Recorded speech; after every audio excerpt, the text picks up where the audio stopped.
Friends, இன்னைக்கு நான் உங்களுக்கு ஒரு லவ் ஸ்டோரி சொல்ல போறேன். கதைக்குள்ள போறதுக்கு முன்னாடி லைக் அண்ட் சப்ஸ்கிரைப் பண்ணிட்டீங்கன்னா எனக்கு ரொம்ப என்கரேஜ்மெண்டா இருக்கும். சரி வாங்க இப்ப நம்ம கதைக்குள்ள போயிடலாம். இது ஒரு 90s காலகட்டங்க. இந்த பொண்ணோட பேரு கீதா. இவ 11th ஸ்டாண்டர்ட் படிக்கிறா. இவ படிக்கிற அதே கிளாஸ்க்கு கிஷோர்னு ஒரு நியூ ஜாயினி வந்து ஜாயின் பண்றான். ரெண்டு பேருக்கும் பார்த்ததுமே ரொம்ப பிடிச்சிருக்கு. லவ் அட் ஃபர்ஸ்ட் சைட் மாதிரி வச்சுக்கோங்களேன். பட் ரெண்டு பேரும் ஸ்கூல்ல படிச்சுட்டு இருக்கறனால அந்த அளவுக்கு அவங்களால வெளிக்காட்ட முடியல. இதுக்கான அர்த்தமும் அவங்களுக்கு அந்த அளவுக்கு தெரியல. ஸோ 2 வருஷம் இப்படியே ஓடி போயிடுது. அடுத்தது காலேஜுக்கு பிளான் பண்றாங்க. கோஇன்சிடென்ட்டா ரெண்டு பேரும் ஒரே காலேஜ் ஒரே டிபார்ட்மெண்ட்ல ஜாயின் பண்றாங்க. ரெண்டு பேருக்குமே ஒருத்தர் கிட்ட பேசணும்னு தோணுது. ஆனா ஒரு படபடப்பு துடிதுடிப்பு பேச முடியல. ஸோ ஒரு தேர்ட் பர்சனால ரெண்டு பேரும் இன்ட்ரோ ஆறாங்க. அவங்களோட ஃப்ரெண்ட்ஷிப் அங்கிருந்து ஸ்டார்ட் ஆகுது. ஆனா பேச ஸ்டார்ட் பண்ணும் போதே ரெண்டு பேருக்கும் தெரியுது இது ஃப்ரெண்ட்ஷிப் கிடையாது, அதுக்கும் மேல அப்படிங்கிறது. ரெண்டு பேரும் பேசவே ஒரு அழகான பாண்டிங் அவங்களுக்குள்ள கிரியேட் ஆகுது. ஸோ அன்னைக்கு காலேஜ் முடிச்சுட்டு கீதா வீட்டுக்கு போனதும் நாளைக்கு எப்படியாவது கிஷோர் கிட்ட லவ் சொல்லியே ஆகணும் அப்படின்ட்டு ஒரு லெட்டர் எழுத ஆரம்பிக்கிறா. அடுத்த நாள் படபடுப்பு, எப்படி கொடுக்கறது எப்படி சொல்றதுன்னு யோசிச்சுக்கிட்டே போறா. இவன் லெட்டர் கொடுக்கறதுக்கு முன்னாடி கிஷோர் லெட்டரை கையில நீட்டிடுறான். இவளுக்கு அவ்வளோ சந்தோஷம், அப்படியே வானத்துல பறக்கிற மாதிரி ஃபீல் பண்றா. இவனும் தன்னோட லெட்டரை அவன்கிட்ட கொடுக்குறா. அவன் டக்குன்னு லெட்டரை வாங்கி படிக்க ஆரம்பிக்கிறா. அதுல கீதா ஃபர்ஸ்ட் லைன்லயே உன்னை என்னைக்கு பார்த்தனோ அன்னைக்கே என்னோட இதயத்தை உன்கிட்ட கொடுத்துட்டேன் அப்படின்னு தான் ஸ்டார்ட் பண்ணிருக்கா. சோ அவங்களோட அழகான காதல் அங்கிருந்து மலர ஆரம்பிக்குது. ரெண்டு பேருக்கு ரொம்ப சந்தோஷம். சோ அவங்க லைஃப் அழகா போய்கிட்டே இருக்கு.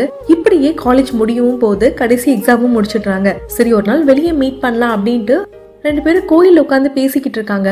கீதாவோட அப்பாவோட ஃப்ரெண்டு பாத்துறாரு. அவ்வளவுதான், வீட்டுல போய் போட்டு கொடுத்துடுறாரு. கீதாக்கு செம்ம அடி வீட்டுல. இதுக்கப்புறம் அந்த பையன் கூட நீ பேசவே கூடாது அப்படின்ட்டு அவளை அவங்க அத்தை வீட்டுக்கு அனுப்பிடுறாங்க.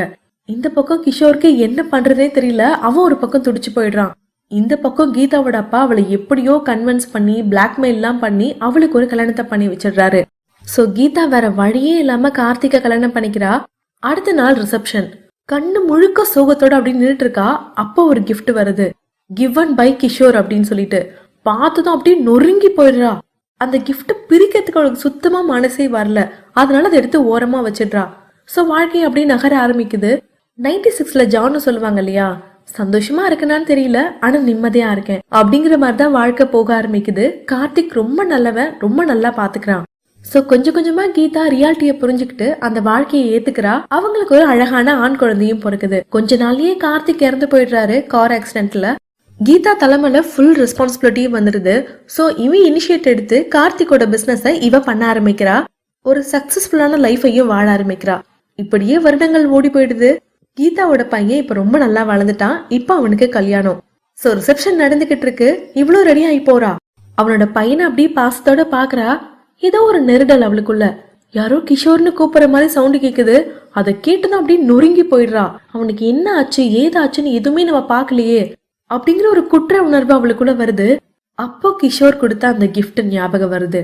நான் எங்க இருக்கேன் என்ன ஏதுன்னு கொஞ்சம் கூட யோசிக்காம அங்கிருந்து வீட்டுக்கு நடந்து போக ஆரம்பிக்கிறா. தனக்கு கல்யாணம் ஆயிடுச்சு, குழந்தை இருக்கு, இப்ப அவனுக்கு கல்யாணம், எதுவுமே அவனுக்கு ஞாபகம் இல்ல. கிஷோரை லவ் பண்ணும்போது எவ்வளவு ஆசையா அவனை போய் பாப்பாளோ அதே மாதிரி நடக்க ஆரம்பிக்கிறா. எடுத்து வைக்கிற ஒரு அடிக்குமே அவனோட இருந்த ஞாபகங்கள், அந்த காதல் எல்லாமே அவளுக்கு அப்படி பூத்து குலுங்குது. ஒரு இணை புரியாத ஒரு வெக்கமும் அவளுக்குள்ள இருக்கு. வேக வேகமா வீட்டுக்கு போறா. கிஃப்ட் எங்க இருக்குன்னு எல்லா பக்கம் தேடுறா.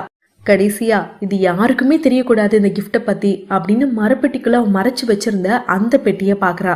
இதய துடிப்பு கொஞ்சம் கொஞ்சமா அதிகமாக ஆரம்பிக்குது. பெட்டிய திறக்கிறா. உள்ள இருக்க அந்த கிஃப்ட எடுத்து வச்சு மெதுவா திறக்கிறா. உள்ள என்ன இருக்குன்னு பார்த்ததும் அப்படி சுக்குநூறா உடைஞ்சு போயிடுறா. கத்தி அழ ஆரம்பிக்கிறா. அப்படி அதுல என்ன இருக்குன்னு பார்த்தா ரொம்ப அழுகிற நிலைமையில இருக்க ஒரு ஹார்ட், பக்கத்துல ஒரு லெட்டர். கீதா, நீ எப்பவே சொல்லுவல்ல உன்னோட ஹார்ட் என்கிட்ட தான் இருக்குன்னு. இப்ப உன்னோட ஹார்ட் இல்லாம எப்படி உன் லைஃப் வாழ்வ, அதான் உனக்கே அனுப்பி வச்சுட்டேன். லவ் யூ கீதா அப்படின்னு எழுதி இருக்கு.